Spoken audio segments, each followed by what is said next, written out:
When she was 2 weeks old, the baby developed a prolonged bout of colic and screaming that went on all night. Now, as sure as the sun rises in the east, because this is the home of the Great Were, the god of Ramogi, everything in this world has a reason if only you search diligently for it. Now, why will such a little baby, the only daughter of so great a chief, cry so bitterly? Had some evil enemy cast a spell? Had she not been properly named? The grandmother was summoned. The father hung around in a rather unchiefly manner, probably afraid that his spring would dry up before it had really begun.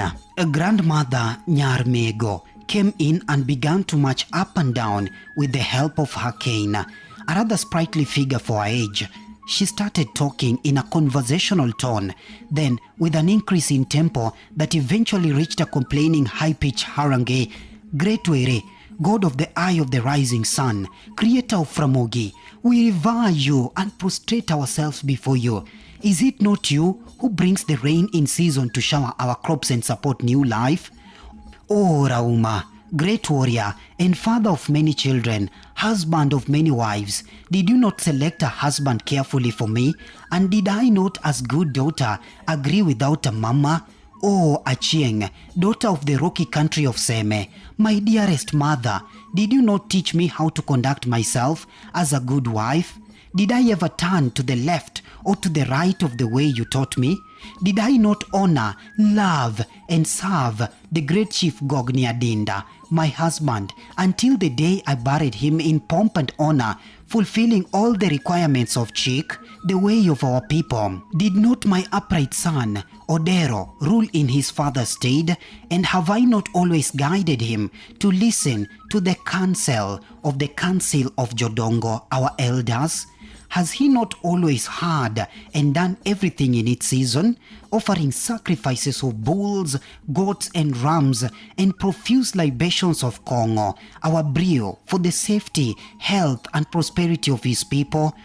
Show us, O Were, and ye departed spirits of our ancestors, where we have gone wrong, so that we may rectify ourselves and save this little one. For a home without daughters can never prosper, but is faced with eventual poverty and lack of friendships forged in marriage. Or is it you, my dear sister, long dead, who is doing this to me and mine?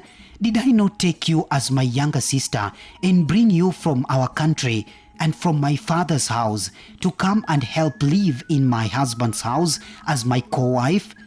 Oh, Akelo, my sister, is it my fault that you died without issue?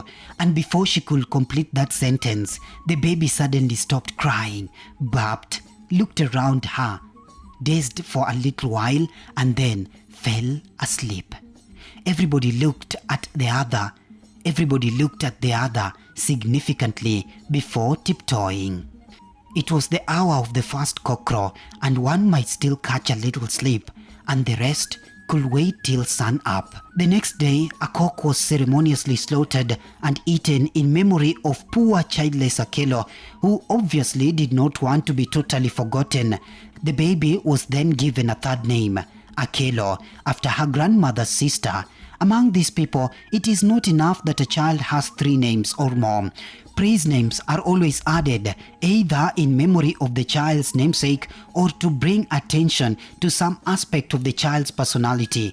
For example, a child named after a brave warrior may spend most of his life being called Wonokumba, meaning the bearer of the shield, or another be called Woodlando, son of the brown woman. For little Adoyo Obanda, for her third name was rarely ever used except by her grandmother.